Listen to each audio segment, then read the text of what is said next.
आज हम जानने वाले हैं इस संसार की सबसे पहली प्रेम कहानी के बारे में, जिसमें न कोई शर्त थी, न कोई बंधन, बस एक दृढ़ता थी, एक श्रद्धा थी।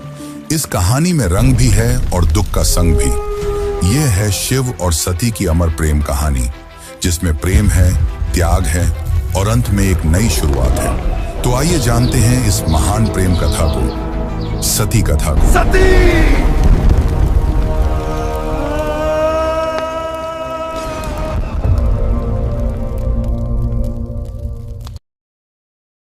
सृष्टि के आरंभिक काल की बात है, जब ब्रह्मा ने अपने मानस पुत्रों को रचा। उन्हीं में से एक थे दक्ष प्रजापति, अत्यंत बुद्धिमान परंतु उतने ही अहंकारी। दक्ष को अपनी योग्यता, अपनी शक्ति और अपने सृष्टिकर्ता के कुल से उत्पन्न होने का बड़ा अभिमान था। उसने वर्षों की तपस्या की और देवताओं से वरदान पाए संतान की प्राप्ति के लिए। उसकी यह तपस्या रंग लाई और उसे एक अत्यंत दिव्य कन्या की प्राप्ति हुई, वही जिसे हम आज देवी सती के नाम से जानते हैं। सती का जन्म किसी साधारण कन्या की भांति नहीं हुआ था। उनका स्वरूप स्वयं शक्ति का अंश था। कहते हैं वह स्वयं आदि शक्ति का अवतार थी। दक्ष को अपनी पुत्री पर गर्व था, लेकिन साथ ही उसके मन में एक अभिलाषा थी कि वह अपनी इस कन्या का विवाह किसी महान देवता, किसी वैभवशाली राजकुमार या किसी प्रतिष्ठित गृहस्थ से करेगा। उसे यह कल्पना भी नहीं थी कि उसकी पुत्री का हृदय वहां बन चुका है, जहां वैभव का कोई मोल नहीं, जहां वैराग्य ही आभूषण है, भगवान शिव।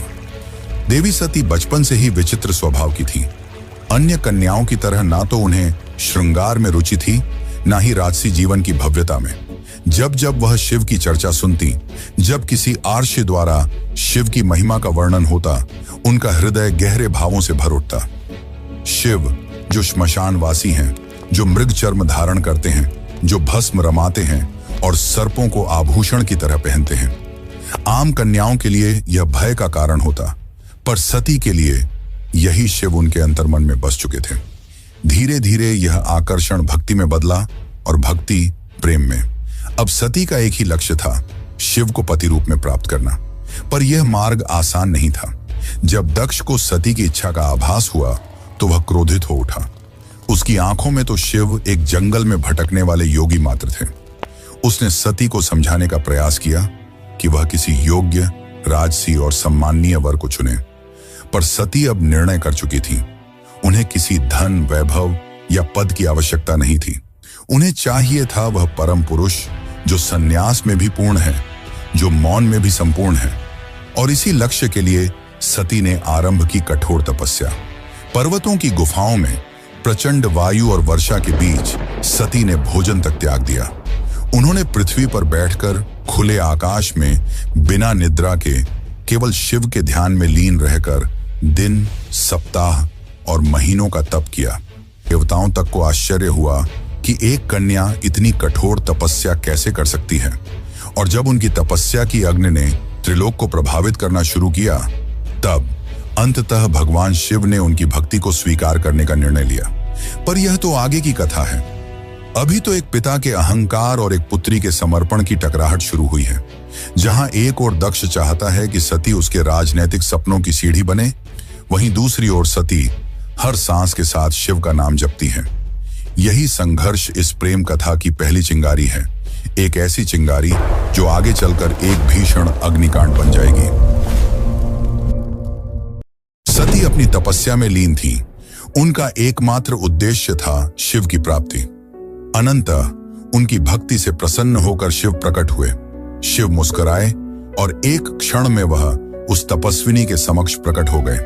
जैसे ही सती ने अपनी आंखें खोली, उनके सम्मुख खड़े थे वही जिनके लिए उन्होंने सब कुछ त्याग दिया था।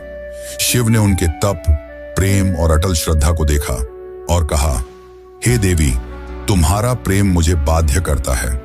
आज मैं तुम्हें अर्धांगिनी के रूप में स्वीकार करता हूं। इस वचन के साथ पूरे ब्रह्मांड में आनंद की लहर दौड़ गई। देवताओं ने पुष्प वर्षा की और फिर आया वह शुभ दिन जिसका साक्षी स्वयं ब्रह्मा, विष्णु और सारे लोक हुए। शिव और सती का दिव्य विवाह। शिव बारात लेकर स्वयं कैलाश से निकले, पर यह कोई साधारण बारात नहीं थी।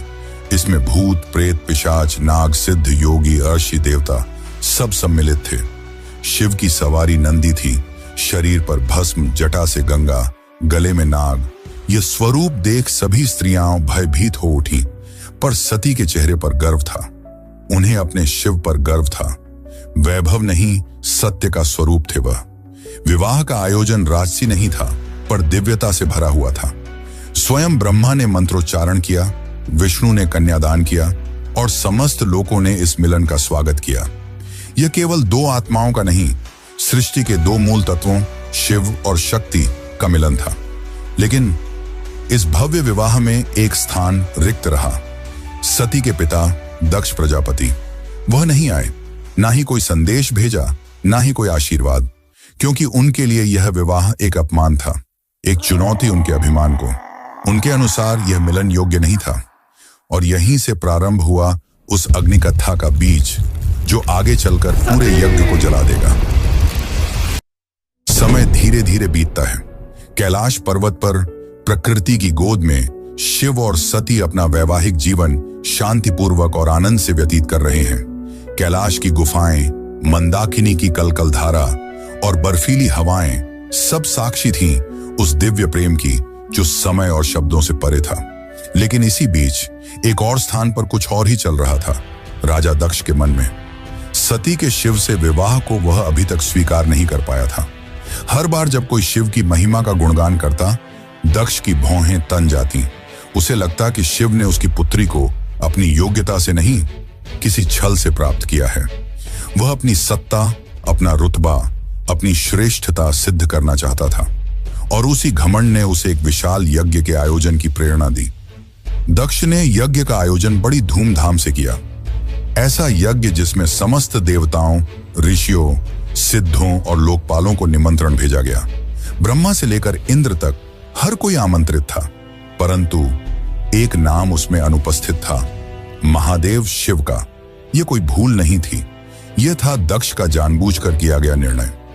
उसने शिव को निमंत्रण नहीं भेजा क्योंकि उसका अहंकार उसे यह स्वीकार नहीं करने देता था कि उसकी पुत्री ने